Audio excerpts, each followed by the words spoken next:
Hello, everybody, and welcome to Game 2 of the first day of FOF Season 6 Mythic. I'm Spencer Ultravox Cameraman, joined by another Spencer, Mr. Escape. How you doing, my man? Oh, this is okay. I'm very excited. This is going to be a good game. We've got Cat versus Rat, returning favorites, kind of the dominance of the season against the new faces here. I think that this is really going to set the tone for how these two want to go into the season, especially Fat Pikachu, because this is their first time on stage. They've been rated really, really highly, looking at like all the press that's come in, all the power rankings that came in. We've seen good stuff from them just by looking through their games. I want to see how they can do against the Legends. Oh yeah, for sure. They have, the Titans of Heroics standing up here. They've moved on up to Mythic, bringing Brian Sang into the ranks now, hailed as the next coming of Jesus. This man apparently is just Christ on a stick in the support role, so we'll have to see if he lives up to it. Yeah, no, I know that Jeff gives him a lot of credit in saying that he's a big reason why Jeff is able to lane as well as he is. I think notably, they did bring Brian Sang back, but they kept Red with them moving forward up into the Mythic rank, which I think is a good call. Red had a fantastic showing last season in the top lane, was really able to gap a lot of those top lane matchups, was able to carry quite a few games. I think back to some Urgot games where he was really, really potent. And it was a big difference from having Freelancer up in that top lane. Not to say that he was no impact at all, but I think Red is a good option for them. I know that Freelancer's been relatively busy, so they're going to stick with him. Besides that, Yumi? No way. Hold on. We're talking about they hover first every single match, dude. Come on, I thought you've been in with FOF long enough to know this. She's an actual blue side pick right now, so there's some room that they could actually do that. I expect Brian Sang to be on a playmaking support. That's kind of what he's known for. Yeah, I think that these are definitely possible B1 picks. I think that what YUBI might want to do is start looking at AD carries. They want Jeff on something super strong. This is going to be it, yeah. Sivir, now the premier pick, because Zeri has been put into the dirt, right? Sivir is Jeff's next favorite character. You're going to see this every single game. Speed. You know, like you go fast. Jeff's a big fan of that. You can run around back fights, be really active. I think having the Ricochet is going to let them play, choke points, let them play objectives, and let them get a lot of control. That being said, Kennen's a good way to break that up. They're going to go Varus instead. I'd be really surprised if that was going to be the first round lock, and it is. That is going to be going over to Blackbank. And is that also going to be Kennen locked in second? They're really thinking through that topside pick because they don't want to grab it blind. Yeah, true. It seemed like they were hovering Kennen when it came to the ban phase as well, so maybe trying to use this as a denial pick. Do you know if Red has a particularly fearsome Kennen? Is that what they're trying to target? It's not what I think of when I think of Red. When I think Red, I think of bruisers, I think of brawling. Shen's not actually a bad takeaway. That's something that he was really good on last season. Okay, they are going to grab the Shen up for Storm in that top lane. This comp, just in its first two steps, doesn't really show too much. Meanwhile, everything is battle on the side of YUBI, and we only see Sivir. Got it. Okay. So, yep. Varus and Shen locked in here. Now for YUBI, thinking I want to see support. Lulu's been very popular when paired with Sivir. Mordekaiser hovered a few times as well. This could be something. No, it was used as a call-out pick a lot in Heroic because top players couldn't answer it. Yeah, and it's going to have a great matchup into Shen too. Okay, yeah, no, I wasn't expecting Red to go for that. It's something that he's denounced a little bit, mainly taking it blind. It has some good prevalence into Shen, though. Doesn't rely too much on auto attacks, which is what Shen's good at shutting down. And the classic from YUBI, gonna be putting Brian Sang. It has to be Brian Sang on that Maokai. Oh yeah, Maokai duty all the way home. This is his premier pick, isn't it? This is exactly what he wants.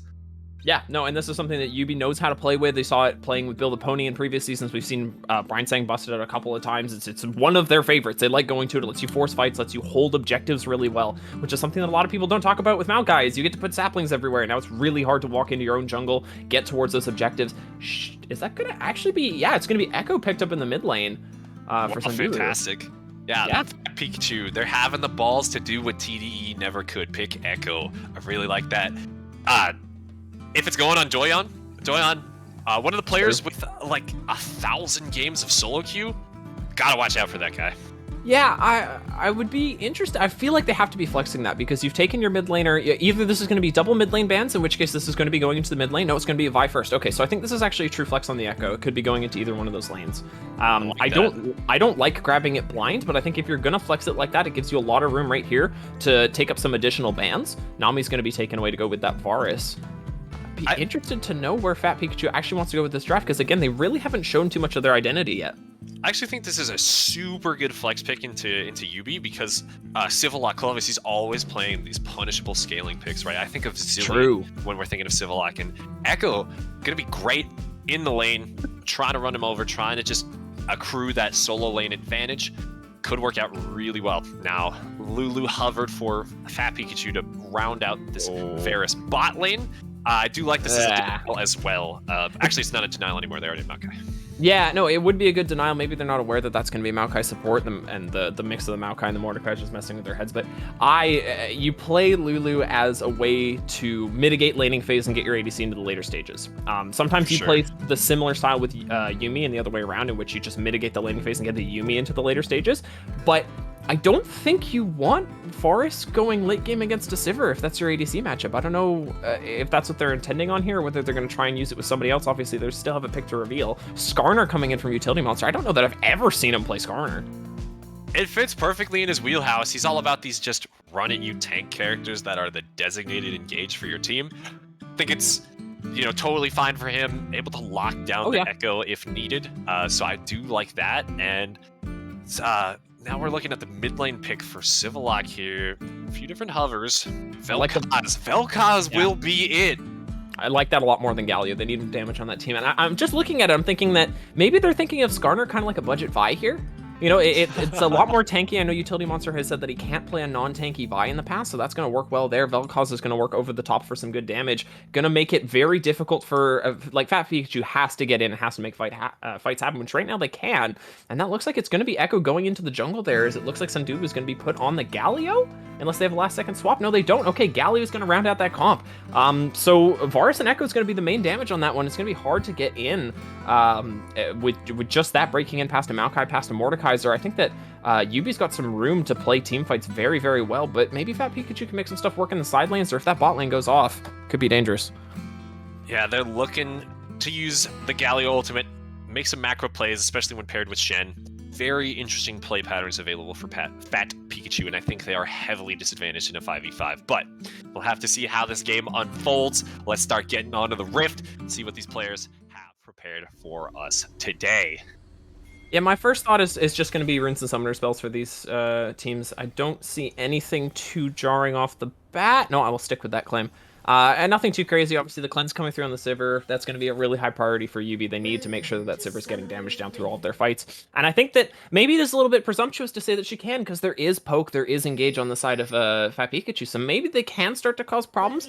Civillock as a secondary damage dealer, not that he's incapable, but we haven't seen it as much. We've seen Civillock generally playing more of a utility role and really relying on Jeff Godgamer or Red in the top lane to make those damage plays happen, you know? So maybe this will be a standout game from Civillock. We'll have to see how that plays out. I'm very interested to see how that Vel'Koz goes. Yeah, I faced... Okay. Alright, yeah, we're being told right now. Yeah, Fat Pikachu hovers cannon because it is Pikachu. You know, that's cute. That's real cute. They're doing that does make sense. Yeah. I like that. I like that hovering the YUBI, hovering the lightning around. That makes sense. I'm caught up now. I don't know how. I like how we're both thinking about picking. I didn't even put that together. Nope. No, I'm too busy thinking about team compositions. They're sitting there with a cannon. It's like, oh yeah, cannon's good. Yeah. I mean, cannon's good right now. I don't think it would be the best choice for this team because they really need the engage. I think that having Shen is going to be good in that top lane. We'll have to see how that works against the Mordekaiser. Big thing to look out for in that top lane. As soon as you can't 1v1 Mordekaiser anymore, you kind of have to go hands off in that lane. Right? Yeah. Once Mord has the option to just go, okay, we fight now. You don't have any choices as Shen. So it's going to be really important for Storm to find a lead early in that lane, or at least stay close, because if that lane gets behind, or if it gets help from Utility Monster, that could get really deadly really fast for Fat Pikachu, and they have to find a way around that. Yeah, super tough matchup for Shen up there. Going to be watching that throughout the game. Junglers both starting on their respective red buffs, going to be clearing opposite to each other once again. I do like the extra priority on the top lane from Utility Monster, maybe trying to get up there and get red ahead, you know, make this an extra punishing matchup. Stormbless gets the level 2 with a nice trade there, but gets pulled back here. Conqueror procced for red. Might be trying to walk him down. Shield comes out from the Spirit Blade. No Q there to finish him off, but ooh, it's vicious. Yeah, that's Conquer doing its work right there. Now, I want to note that Doyon has skipped blue buff and wolves and is going for a 3 camp straight to the bot lane right now. They want to get on top of the Sivir. And I think that's going to be crucial for them, as he is going to walk into that tri-brush. There's no wards down from any of YUBI. So good. Nobody in FOF does this. They don't see it coming at all. The stun won't land, though. Jeff is able to shield it here, able to start walking out. Takes a lot of damage, though. Ryan grabbing the first step of that E, just grabbing the snare, making sure he can't get that stun online, giving Jeff time to react with the spell shield. Grabbing it at level 2 there is going to be very, very big. Obviously, he isn't going to have the W online, so there's room to push in here. But now that Echo, unsuccessful 3 camp gank, and there's nothing left on that bot side. Utility Monster took just about everything down there, so he's just going to be on a little bit of a wait right now. That is going to be a small lead built for YUBI. Yeah, 100%. Looking pretty good. You know, you spent some of Doyon's time. Utility Monster gets this completely uncontested full clear, and will have the top crab available as well. Even through Red's back, doesn't even matter that you don't have Prio up there, because just uncontested.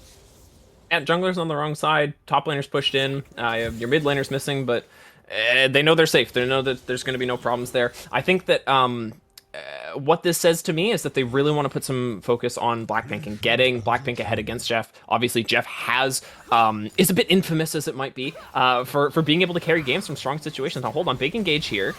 Yeah, a lot of damage put into Jeff. Still so low from that earlier gank attempt, and the CS gap is starting to really widen. I love how Blackpink and Space Member are just stepping up here, making sure that Jeff can't get to this wave so easily.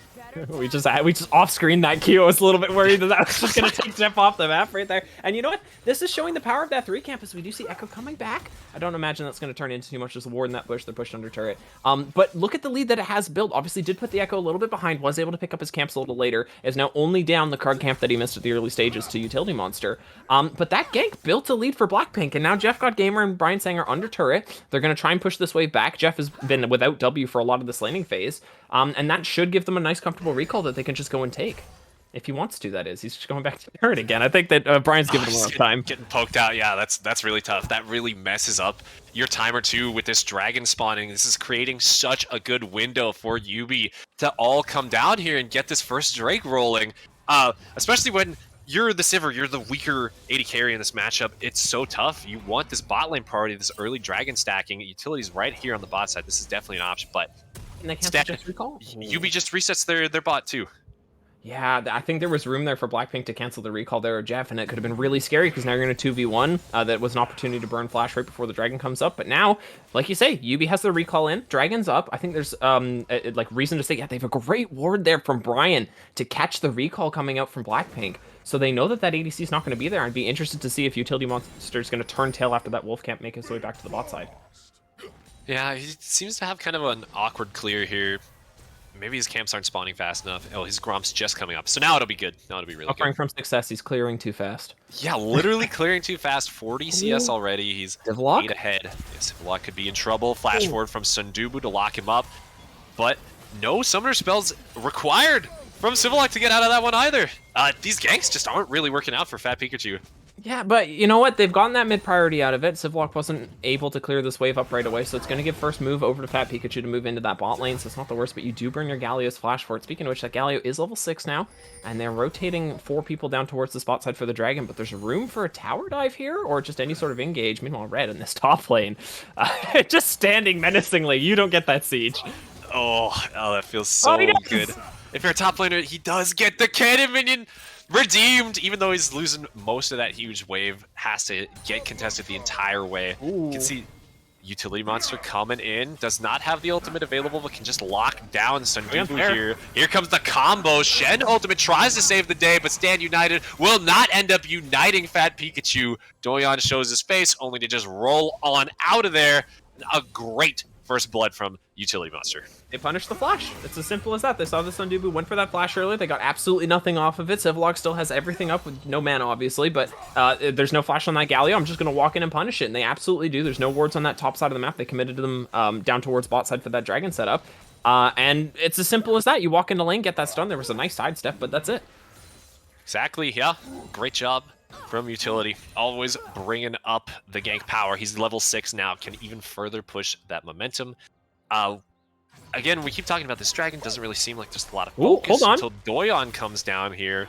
We'll be looking at Brian saying, Jeff God Gamer slowed down now. Here comes the parallel convergence coming on in, forces just flash. Now Utility's here. Sundubu lays down the hero's entrance. Will lock down Utility, get the knockup. Utility so low. Flash forward from Blackpink. Trash seals the deal. Not quite able to get these kills. Doyon barely surviving. Gets the chrono break on out. And it's a blowout for Fat Pikachu. Okay, good job playing preventative there from YUBI to make sure that they only get 1 death there. It was so close for Doyon to take down that bot lane, but there's that difference in power right now between the Sivir and the Varus coming into play. As hold on, Blackpink maybe in a little bit of trouble here, has the heal, does get knocked back in towards the Sivir. Brian saying absolutely fearless, doesn't even care that Jeff's got 100 HP, he's getting in there anyway. Yep, kill taken, well played from Brian, knows he has the HP to take that one down. Sundubu now. Civillock hovering down there, steal Utility, suppresses Doyon as well, will take him down alongside Brian, and Sundubu pays the price in mid. It's just an all-out solo kill for YUBI. They're winning everywhere now, getting everything. Oh, it was such a good moment there for Fat Pikachu. They finally got some pressure on the map. They could have rotated, but it's so greedy for Blackpink to stay there. We know how hard it is to take dragons now that they're that much tankier. You need 3-4 people on deck if you want to take them before the 10-minute mark, and they don't rotate the Varus. The Varus gets caught out. Now Utility Monster's back up and alive because they don't have the DPS to kill. He takes that, and then a solo kill in the mid lane. Everything that Fat Pikachu had just built up just crumbles down.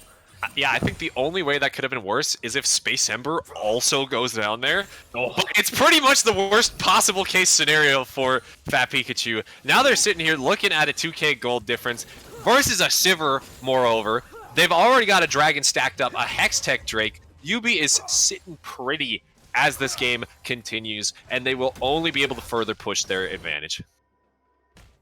And now where do you have to look for them right now? Obviously, that Sivir hasn't gone to critical mass just yet. I'm really impressed to see that Sivlock's been able to push the lead mid that he has. Obviously, Sundubu is a returning player, has seen success in the past, engaged in the bot lane.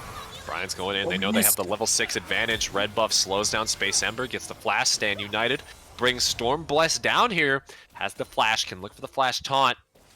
Top lane's left wide open though. Utility's up there, soloing the Rift Herald. I like that they tried to protect their members, but ultimately nothing to be found off of that. Yeah, and it was a miscommunication there between Space Ember and Stormbliss because there's room for the Lulu to just walk back in there. If we know there's a Shen ult coming, okay, I'll just walk back in, I'll make this engage happen. But probably some indecisiveness over just giving over the top lane plates in the wave, and now Red is going to be enormous. Flash back in, though. Stormblast will whiff the flash taunt there, executes it in the wrong order as well. Brian Sang just walks away. Oh, this is not looking good for Fat Pikachu. Every single thing is just going wrong for them. It's so tragic to see. I totally agree with what you're saying. Space Ember didn't have to flash out if they knew they were getting Shen shielded. Oh, this is desperation. They have to make this work. Doyon is there. They know that they're losing plates on the top side. They're probably going to lose 2 turrets up there. Sundubu has to be one rotate. Yeah, it could be going down. In the top side, all they can get really are these plates. I don't know if they're going to be able to finish off this turret. Herald already crashed on top. Red putting in the work up there alongside Utility. It's 2 plates traded for the entirety of the turret. I want to say 3 or 4 waves. Look at the CS gap between those 2 top laners right now. There's been absolutely nothing good happening for Stormblast. And you got 2 plates shared between 3 or 4 people. It's really not a good trade there. But they went for that dive. Obviously, YUBI called it out. They rotated away. They were just gone by the time anybody got there. Doyon just looked onto nothing. And there's so many almost good plays being generated. Maybe this will be the first good one going towards Fast Pikachu.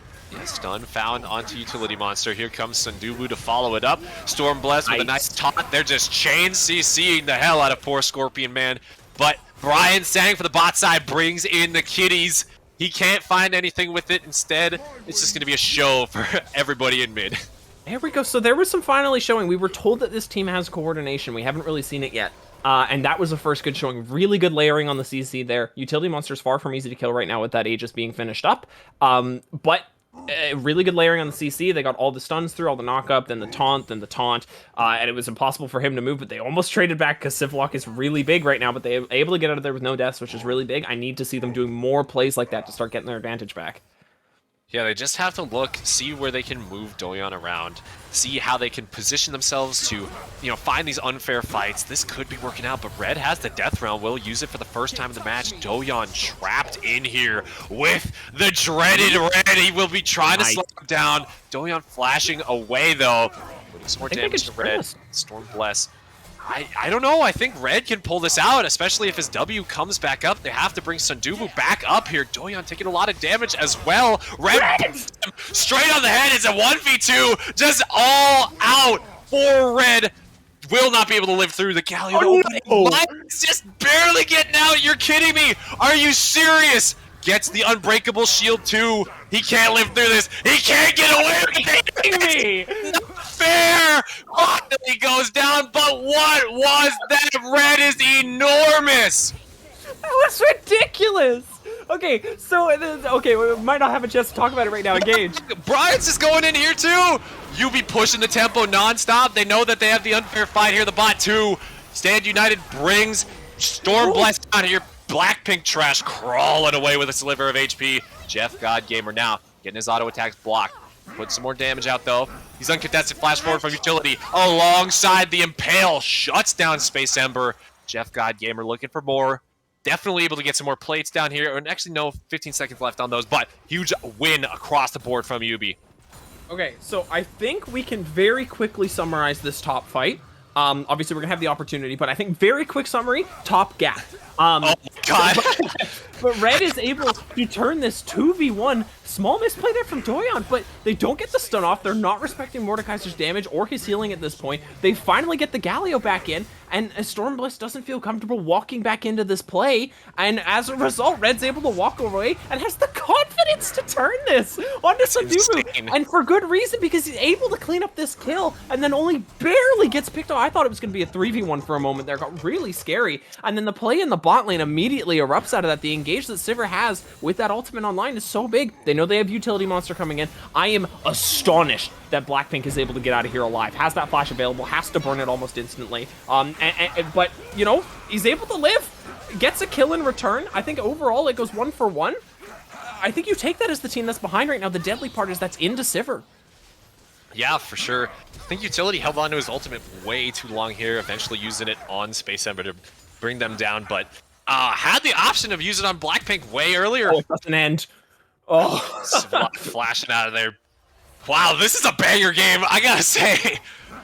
Yeah, nobody is taking their foot off the gas right now. I think that YUBI's going to have to be careful that they've had some real issues with people not slowing down in the past, so we'll see whether or not that can affect them. But right now, they're weathering the storm right now, and they're coming out on top, and there's another dragon picked up for them, and there might be another fight. Let's kick things off. Yeah, Sandu was looking at Jeff, gets a big taunt, utility monster drop pretty low, Stormbless picks that kill up, but now here's Red. The dreaded Mordekaiser has arrived. Shivalak opens up the Death Star laser and will take down one more from Fat Pikachu, just on the hunt too, not slowing down, takes down Blackpink Trash, pulled back, Sundubu. That Rylai's is so brutal, you're just barely getting away under your turret. Stormblast trying to turn this one around, might find it.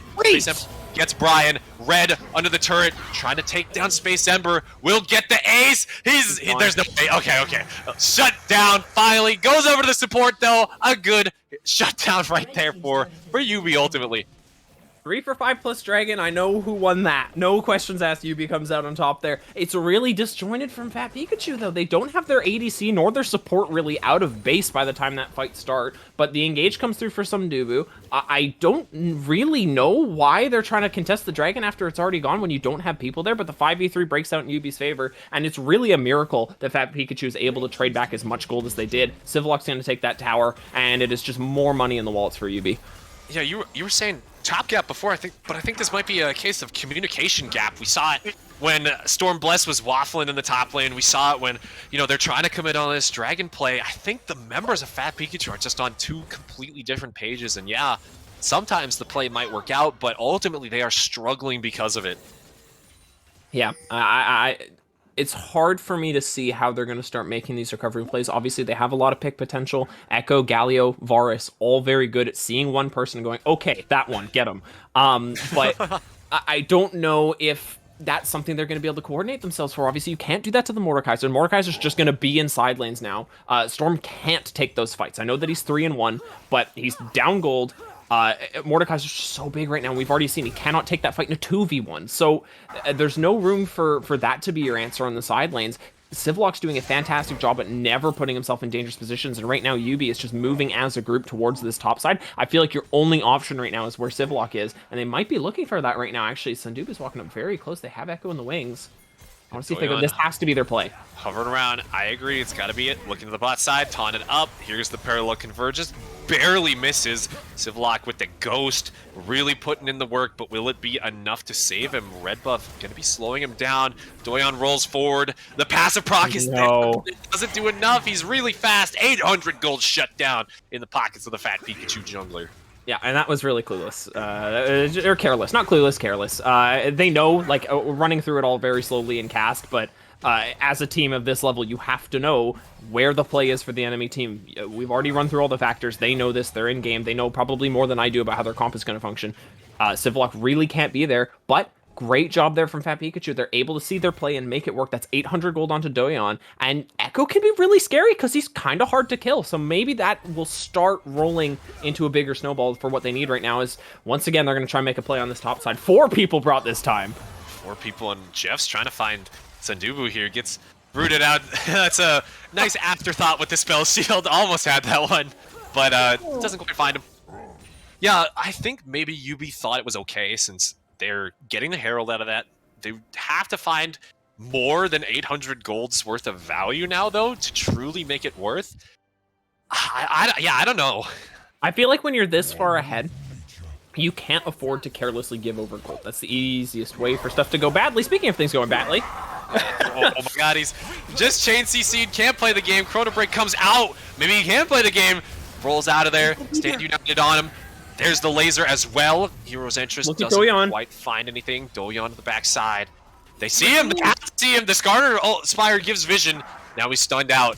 Utility Monster autoing him down. Has to flash away. Smites the cannon just for the extra 90 gold as well. Style points. I like that. And yeah, luckily nobody's going down on the side of Fat Pikachu, but it cost them a lot. That was a really good example of how hard it is to kill Echo. I think at its finest, obviously, did have the additional help there from Space Ember and Storm, just throwing those ultis away. But those are ultis thrown away a few seconds before Dragon spawn, so this is going to go over to YUBI really cleanly. They're going to keep that soul stacking. And you know what? They're a little bit off tempo, but you know what? As the lane without any, or as the team without so much bot priority as you would have with the Varus in the early stages, obviously Varus can bully a little bit, and they were taking a lot of focus in the early stages. You're kind of okay with that. That's going to be Rift Herald going down. I imagine that was going into the mid lane. Didn't quite catch it. And they're going to go for this play on the mid turret and then rotate towards Dragon. This is very oppressive and objective jumpy from YUBI, and I really like it. When you're this far ahead, this is what you need to do. Yeah, Utility Monster, one of those heavily objective-focused junglers, always putting up priority on cleaning up every single one for his team. Brian almost got out there, but luckily will not be. Red takes down the turret on top, starts to overstep, maybe just a little bit. There's 3 people up here, but he does have the Death Realm. It's on this floor. He does not have the Death Realm, actually. He does not have it. Will be stunned up, taking a lot of damage, has to flash away. He did it once, but I don't think he's going to do it again. He buys enough time for YUBI to get the dragon, but he will just go down. I keep saying that, but then he gets the shield, he gets some healing as well. The Riftmaker, it's illegal. There's no way. He got the Death Realm back. Sandubu forced out, forced away. There, shut down onto Red, and it took so much. Look at everything that YUBI gets because of that. So, okay, so I like the thought of, okay, we can't contest Dragon. We've already established that. There's no way that we can get it on this Dragon. It's only soul point. We're not going to lose the game off of it, but it puts us in a bad situation. Okay, let's trade for top lane. Great call to know that he doesn't have the ultimate backup, but it takes them so long to kill that they end up giving away a bot tower because they're up there for so long. That took like a full minute to kill Red, which is insane because, like you say, he doesn't have that Riftmaker finish yet, and he's not going to. So Sunfire. Yeah, Sunfire. Like that's just base healing from Mordekaiser, and it was enough to keep him alive for that long versus 3 people. Not to mention that Shen is like in the game. Well played to Red, keeps that online for so long, and you know what? That's an even bigger lead built for YUBI. Yeah, you know, I'm not really sure if I like the Sunfire. I feel like, you know, he wins those 1,000,000% with Riftmaker, but I feel like that he's acting a little bit more as a frontliner for his team. Also could be good with Nash, but does not look like that will be next. Probably Demonic. Yeah, I think Red could really just build like a couple of shoelaces at this point. He'd still be ridiculous. Like, he has been so deadly so far. Needs 3 people to take him down, and that still takes longer than a Baron takes. So, really, you put anything in his pocket right now, and he seems like he's going to turn it into a weapon. And it's whether or not they're going to be able to catch up to that at some point. I don't really have too much faith in this Varus turning into a late-game monster, especially with how hard it's been for him to stay alive in these fights thus far.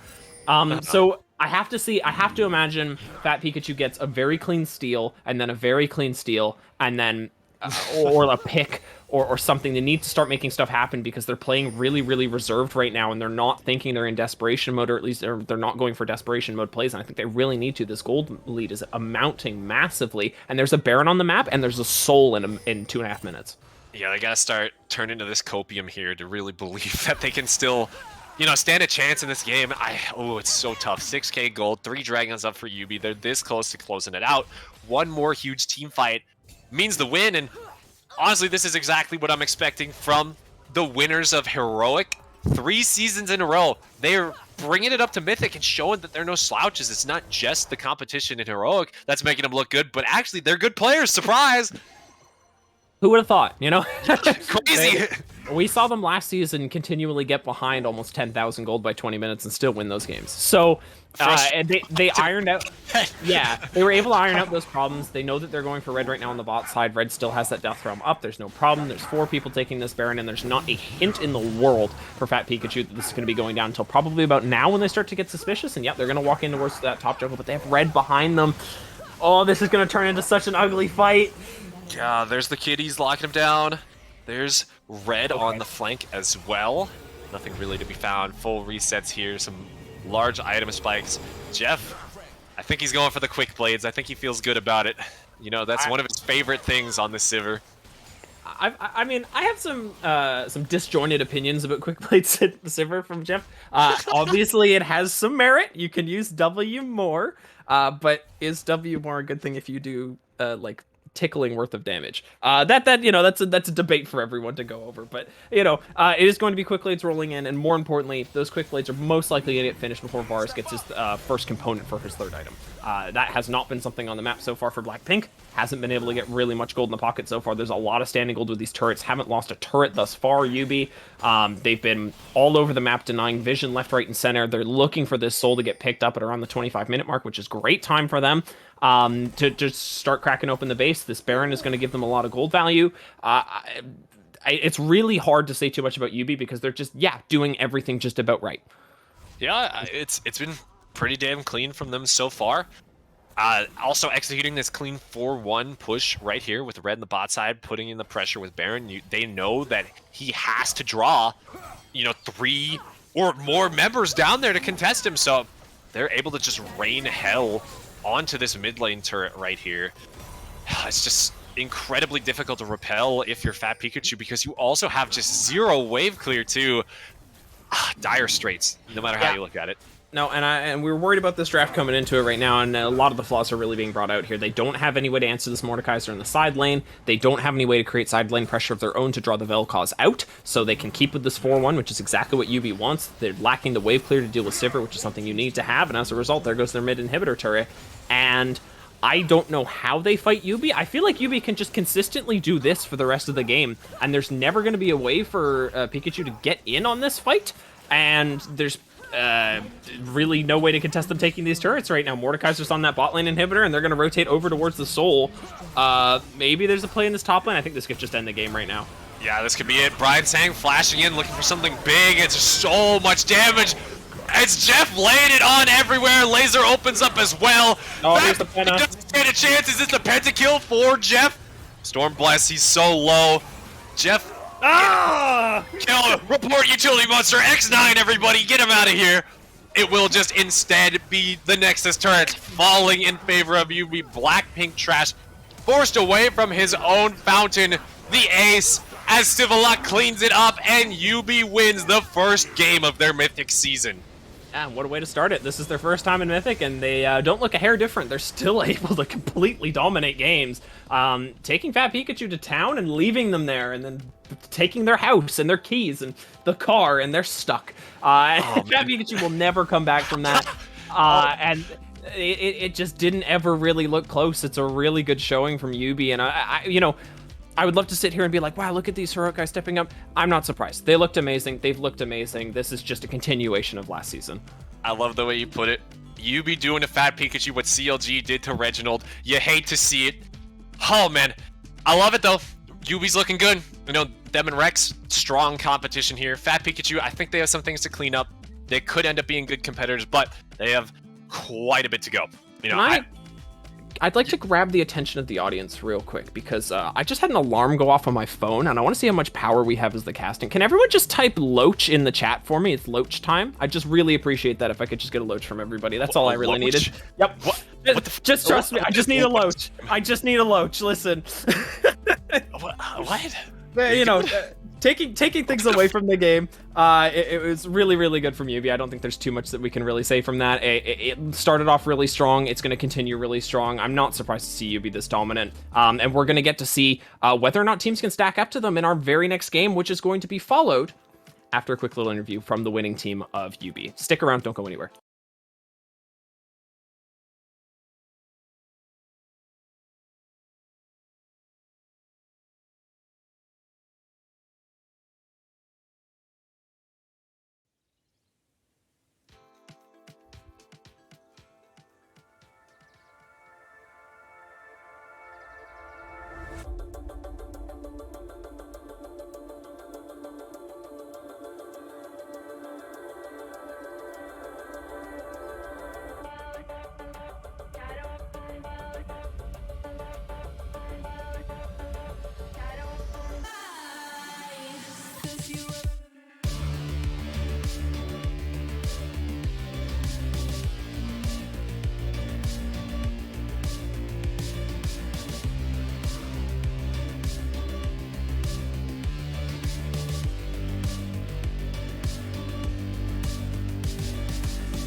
Hello, folks. Chris Edgeworth here with our second interview tonight, joined by Red of the victorious Universal Basic Income.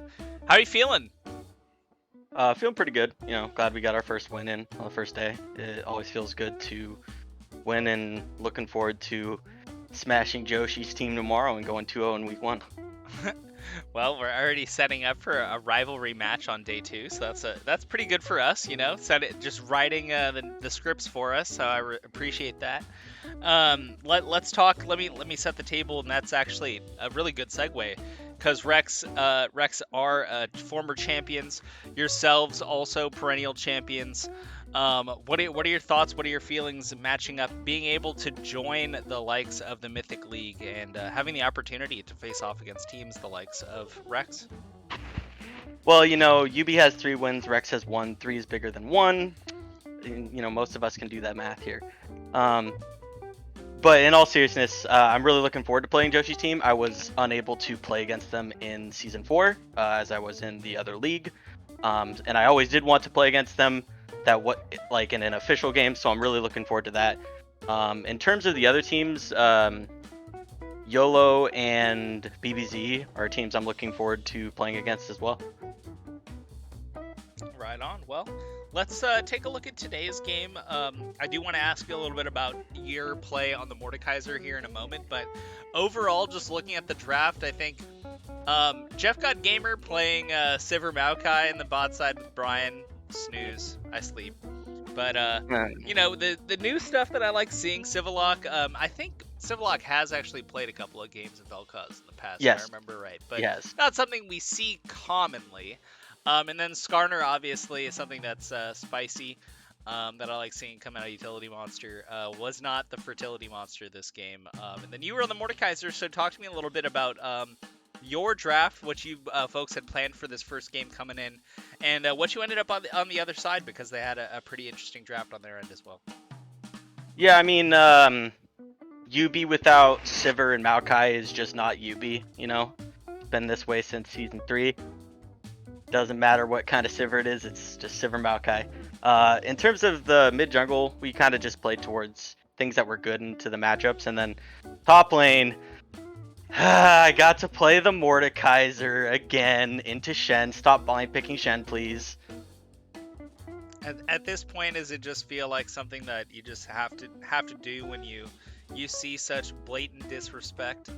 Yeah, I mean, I was sitting there and I was begging Utility Monster to let me play another champion that has a better win rate, but you know, after that game, I can't really say, oh, this other champ's better, because there's no way I could have done the 1v3s and 1v2s if I was on Mordekaiser. So yeah, I mean, your Mordekaiser play was absolutely clean.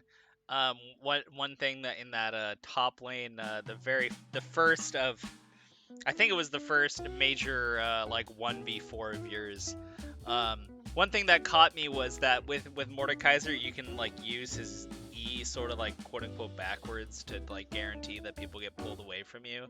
yeah, And you were what, that was when you're very, very low. You'd come up with that kill on I want to say maybe it was Space Ember. I can't remember. I believe it was the Echo first. It was the Echo first? Okay, for sure. But either way, you know what I'm talking about, because I was like, oh, cool, you know, guaranteed that you're going to be able to pull them back and, like, just disengage this fight. You're like, nah, son, I have Conqueror stacked. I know I got this. I got my W coming up, and, I mean, I guess in, like, literally less than a second or whatever, and you pull them in. So talk to me just about playing Mordekaiser this well, because, I mean, you talk about being on the Mordekaiser duty when you see someone play quote unquote with their pants down, where you can take advantage of them, but like here you are absolutely playing it to its limits. So what's your approach on this champion?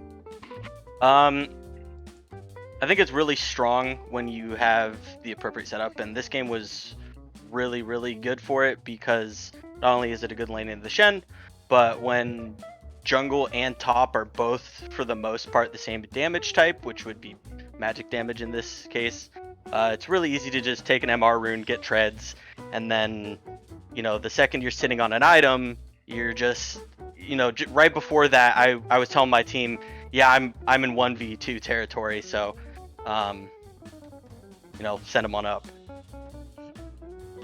Yeah, your pushing was absolutely dastardly. It felt like there was not very much they could do to sort of deal with the pressure coming out of both sides, because of course you were playing excellently, the rest of your team not too shabby. You know, they weren't exactly inters themselves, and they were playing with exceptional poise out there. Civillock himself getting banger ultimates with the Vilcaz, a couple of big, I mean, it helps when they conga line into good chokes too. But it was an excellent game all around, and really exciting as we see YUBI coming into Mythic. So thank you so much, Red, for the interview. But before we step away, your opportunity, any final thoughts, any shout outs to leave with us on the desk? Yeah, I'm going to be top lane MVP #1 again this split. Doesn't matter if there's a Masters player in top lane. I'm going to kill him multiple times just like everyone else. Hell yeah. All right, dude. Well, be back after a short break, folks. That was this interview, but we'll be back with Game 3 after a short break, so don't go too far. Be right back.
Change.